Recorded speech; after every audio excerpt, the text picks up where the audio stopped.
Hi! இன்னைக்கு என்ன விலாகுன்னு பார்த்தீங்கன்னா, ஃப்ரைடே பூஜைக்கான விலாக்லாம். நான் வியாழக்கிழமை நைட்டே பூஜை சாமான்லாம் தேய்ச்சி வச்சுட்டேன். அதுக்கு முன்னாடியே நான் இந்த அகல் விளக்கெல்லாம் வந்து தண்ணியில போட்டு ஊற வச்சாச்சு தீபத்துக்காக.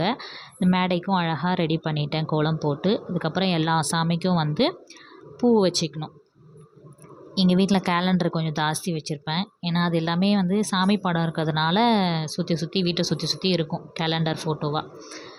முருகர்து, பெருமாள்து, விநாயகர்து, அப்புறம் லக்ஷ்மி அந்த மாதிரி வச்சுருப்பேன். எல்லா கேலண்டருக்கும் வந்து ஒரு பூ அப்படி இல்லை 2 பூ 2 பூவாக வச்சுட்டு அதுக்கப்புறமா சாமி மடத்துக்கு வரணும்.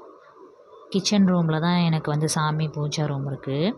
தனியாக ஒரு டேபிள் மாதிரி அரேஞ்ச் பண்ணி அதில் வச்சுருக்கேன். சாமிக்கும் எல்லா படத்துக்கும் ஃபோட்டோக்கும் நம்ம வந்து பூ வச்சாச்சு. எங்கள் வீட்டில் வந்து இன்றைக்கி ஒரு புது வரவு இருக்காங்க. முருகர் வந்து வள்ளியும் தேவயானையும் சேர்ந்த மாதிரி என்கிட்ட ஃபோட்டோ கிடையாது. அந்த ஃபோட்டோ வந்து எங்கள் நாத்தனார் வாங்கி கொடுத்தது. அந்த ஃபோட்டோ வச்சுருக்கேன். அது என்னவோ தெரியல, அது இன்றைக்கி கிருத்திகை அன்னைக்கு கரெக்டாக எனக்கு அந்த சாமி வச்சு கும்பிடுற மாதிரி ஒரு நாள் அமைஞ்சிருக்கு. அது எனக்கு ரொம்ப சந்தோஷமாக இருக்குது. அந்த ஃபோட்டோலேயே உங்களுக்கு அந்த விளக்குக்கு பின்னாடி உங்களுக்கு தெரியும் அழகாக. அந்த படத்தை பார்க்க பார்க்க எனக்கு ஒரு மனசு சந்தோஷத்தை கொடுத்துக்கிட்டே இருக்குது. முருகரை எல்லா விளக்குக்கும் எண்ணெய் ஊற்றி முடிச்சுட்டு வாசப்படிக்கும் பொட்டு வச்சு பூ வச்சாச்சு.